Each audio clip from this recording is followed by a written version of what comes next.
Hey, what's up, everybody? So I am here for the Facebook Live. I know that I'm much later than usual. Typically, I do these at lunchtime, but today I had to run out and do a bunch of stuff at lunchtime, so I am doing it now in the evening. So we'll see if more people watch it, and if they do, maybe I'll just move to this time anyway. We'll see. So just like normal, I took questions ahead of time in my some of my Facebook groups. Just to start it off, and I've been getting a lot more questions the past few weeks. So I've got I've got six questions here. Have not really well thought out response. I've not really dug in yet. I've just kind of written them down. So I'm going to just kind of off the cuff answer these six questions. And if in the time that I am answering these, anybody pops up with questions on here, just comment them and I will be happy to answer. Okay, so let's see. First off, Jade says, what type of stretches are my go-to stretches? My go-to stretches are the basics. I like hamstring stretches and quad stretches a lot for my legs. I like glute stretches. I would demonstrate, but this video would get lengthy if I did that. The stretches that have helped me the most, I would say, are some shoulder stretches. Kind of taking a broomstick or something and kind of going all the way back with that, and over time slowly bringing my grip closer. That has helped me a lot with kind of bulletproofing my shoulders and improving flexibility in my shoulders. Several other shoulder stretches, your typical shoulder stretch. I like a regular tricep stretch. Bicep and chest stretches, just the really basic ones. I don't get fancy with my stretches. I usually do them a few times a week, and I've touched on this before, so I won't go crazy talking about it right now, but I don't stretch before workouts. If I'm going to stretch, I'm going to do it after workouts, when my muscles are already warm, or at a different time entirely. So I'd say some of my favorites are the basics. Jade, if you see this, I'll tag you in it. If you get to a place where you want to see some specific stretches, just message me and I'm happy to send you some links to some of those. All right, let's see. Trevor says, we've talked rest periods before, and I have a related question. If I'm doing simple resistance activities such as push-ups, bicycles, dips with high reps, what should rest periods look like? So basically he's talking about, we've talked rest periods. If I remember correctly, in the past we've talked rest periods for weight training. Now you're asking about body weight is what I'm getting from this. And when you're saying rest periods, I'm assuming you mean between sets and not between actual workouts. So I'm going to answer it that way, and if I'm wrong and you meant between actual workouts, let me know and I'll give you that answer. But what I think you mean is between sets. So let's say you're doing push-ups. It kind of depends how you're doing it. So if you're doing circuits, right? So if you're doing 3 sets of push-ups, then moving on to the next exercise, you're going to need probably a little bit longer rest between each set than if you're doing a circuit. So if these three, as an example, I'll give the 3 you said, push-ups, bicycles, dips. If you're doing three sets of each of those, if you're doing the push-ups, then moving on to the bicycles, which is the ab bicycles, then moving on to the dips, then you're going to rest a little bit more closely. So I would say that's kind of that's how I would answer that question. You want to make them. I'm not going to give you a specific amount of time. It's kind of when you're ready. I would just say don't rush it. So if you're doing the push-ups, and then you're going to go straight into another set of push-ups.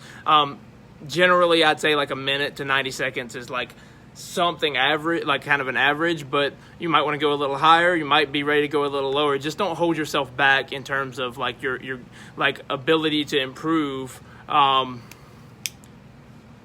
I don't know. I think that just kind of if you, sorry, I get distracted reading the comments. If you if you are trying to kind of improve your strength and or muscle endurance or whatever, you're leaving something on the table, whether it's weightlifting or body weight stuff. If you're rushing your rest periods, you don't want to take too long and be there forever, but you also don't want to go too short. But if you superset them and do around a set of push-ups, a set of bicycles, a set of dips, you can shorten that rest a little bit because you aren't working the same exact body part. And so even though you're going from the you could do like the push-ups, rest for like 45 seconds, go into the bicycles, and then rest 45 seconds, go into the dips. If you do it that way, you can rest a little shorter, just because you're not, even though you're not giving your full body rest, you're resting that muscle group. All right, moving on here. Let's see. A. Boyd Miller says, what do you think of fasting days and lifting? So, fasting and lifting is not typically a great combination. I would say it largely depends on your goals. If any part of your goal is getting stronger, it is not what I would advise, just because, and most people who are lifting are obviously trying to get stronger and or build muscle. And lose weight and things like that. So for most people, I would say that it's not the greatest idea. I personally, when I've trained fasted, I'm way, way weaker. And that's just how it typically is. Like, you'll have that person every now and then that if they fast, they get like almost like a rush of energy, and they do well with lifting. But for the majority of people, that's not the case. Like, I would recommend, if you are somebody who practices fasting regularly, whether that's like a religious purpose or whether it's you just like the IF, the intermittent fasting strategy for like losing body fat, or just like how it makes your body feel, whatever reasons you have for it, I would say that, like, if you can, do your lifting at a time separately. So if you do, like, you don't start eating till noon, for instance, I would not recommend a morning workout typically to somebody like that. I would recommend an evening workout if you can swing it in the schedule, just because you're typically going to make more progress on your lifts more quickly if you train fed rather than fasted. And just so everybody knows, like, the way I would define fasted is like if you have not eaten for like 6 to 8 hours. Like, if we all are technically in a fasted state when we wake up, because our body has already burned through all of the nutrients that we've consumed. And then people are just kind of prolonging that fasted period when they're doing something like IF. So that's how I'd answer that. Like, I don't love it. If you want to do it, I would not. It's one of the few times I would recommend not doing something without supplementing. Look into a supplement called yohimbine. It will really help you to not be counterproductive in burning some of that muscle in a fasted state that you're probably fighting so hard for. So that's how I'd answer that. Nelson says, what do you think about eating before a workout? Similar question here. Just the opposite, especially early morning, but also late afternoon when lunch was hours before. I'm always a fan of training fed, particularly training with some like carbs and protein in your system. So the way I do it and the way I recommend people do it is about an hour, within an hour, not really close. So I'd say somewhere between like 30 minutes and an hour before you're going to go in for a workout. It's a good idea to eat something. It doesn't really matter what time of day it is. It's a good idea to have. I like to shoot for 30, 40 grams of carbs and like 20 to 30 grams of protein, because the carbs are going to be quick energizers that are going to help you push through the workout a little bit better, and the protein is going to help automatically like kind of start that recovery process. And then they also kind of work synergistically for muscle and strength gain and things like that. So I would definitely recommend doing that in that 30 minute to an hour time period before your workout is a good time to have some food. Let's see. Rhett says, does working out help your immune system? Okay, so I like that question. That's a unique question. I would say that indirectly, right? So like if you're working out consistently, you're going to typically be a more fit and healthy person, and so your body is going to respond better to pretty much everything. You're gonna have, so when you have an improved like muscular system, an improved cardiovascular system, all the things that you get as a result of a workout, you are typically going to experience better health in general. That's not to say that you're not going to get sick. It's just to say that you probably have a better chance of getting sick less, if that makes sense. That being said, though, there are times, like there have been some studies conducted where like marathon runners, for instance, when they have like these long, intense workouts, it can actually harm their immune system because from what I've read and what I've seen on it, the studies aren't like conclusive as to why, but I think, this and many other things I've seen, it just seems to come down to like, I think about my body like kind of like my phone. Like if if I leave like 100 million tabs open on my browser, and I have like 10 apps open and all this kind of stuff, and like I've let the memory get filled up and all this kind of stuff, my phone just generally goes more slowly and responds more slowly to everything. And so when you are like, when you're taxing your body so much with something like exercise, and it's the same way with like stress, when you get to a point like where something in your life is getting like to like insane levels, it seems like a lot of other things suffer. And that's why like it's a common thing where like marathon runners and things like that may get a cold after an intense bout of training. But I've never had that issue with like lifting weights, with any of the high intensity like body weight stuff I've done, anything like that. And I don't know many people that have. I think it seems to be mostly like intense bouts of running, and probably like maybe some like really intense like CrossFit workouts, and maybe some really heavy lifting too, like on a level I haven't like attained yet. So I would just say that those are some it can harm your like working out in general is not going to harm your immune system. It's going to indirectly help it. When you go for a crazy long run or super intense, like multiple hours long workout, especially if you're already sick, you run a chance of like making it worse. Derek says, what are some good low back / hip warm-ups for squats and deadlifts? Squats and deadlifts, man. I mean, like, my theory on it, like, there are some you can do, but my theory and what's always worked for me and for the people I coach is, like, when we're about to do the squat, we do light squats. You know what I mean? Like, so if somebody's about to go up and they're working sets, their sets of 5 that we're going to do are 225, I'm going to have them start with the bar, which is 45 pounds. Then we're going to add like a 25 to each side. Then we're going to add a 45 to each side, and just kind of slowly ramp up like that. That's how I warm up. That's how I warm people up. Because if you think about this, like, to me, it is the most efficient way to warm up. Like, you are literally warming up the exact muscles that you're about to be working with the heavy sets. Why would you want to do anything else? That's my theory on it. You know what I mean? So, if you want to do some air squats before it and things like that, for deadlifts, if you want to do, I would just do lighter deadlifts. That's the way. If you would like to start deadlifts with like something like rack pulls, like light rack pulls, or something like that, or some like maybe even some like light rows to get a little additional upper back work in, and warm up your lower back as it's stabilizing you there.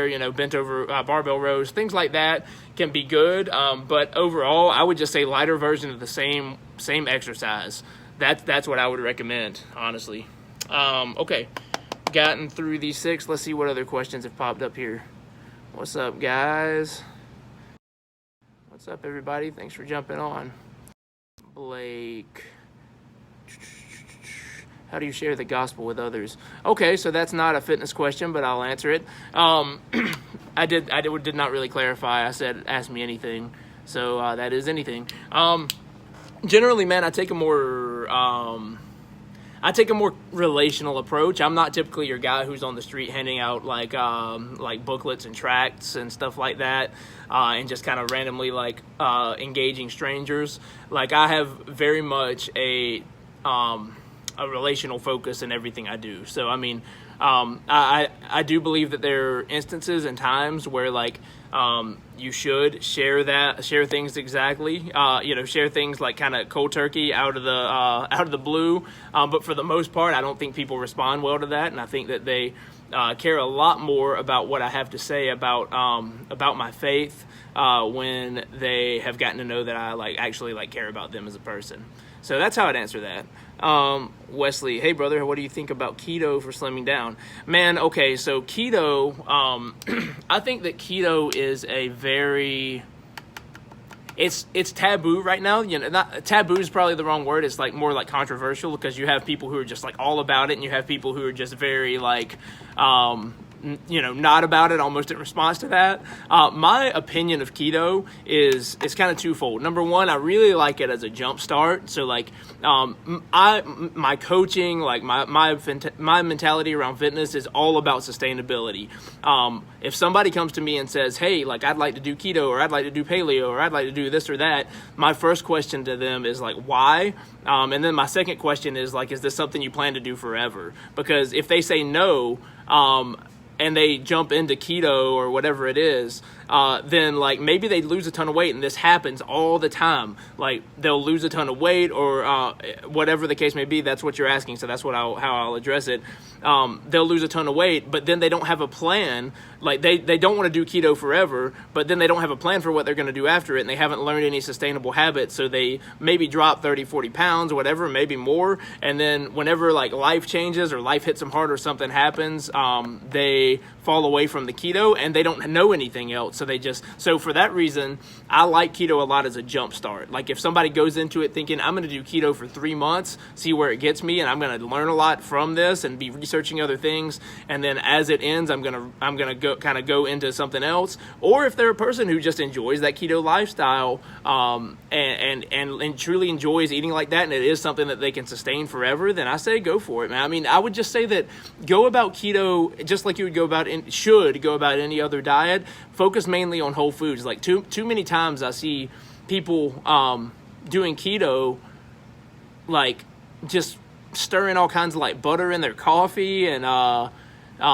like demonizing like all carbs and all this kind of stuff. And to me, like any diet that's going to completely restrict something, especially something that you can naturally get from the earth, is not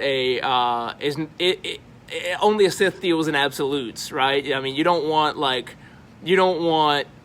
to completely say, I will never have this, I can't have this. That's my opinion.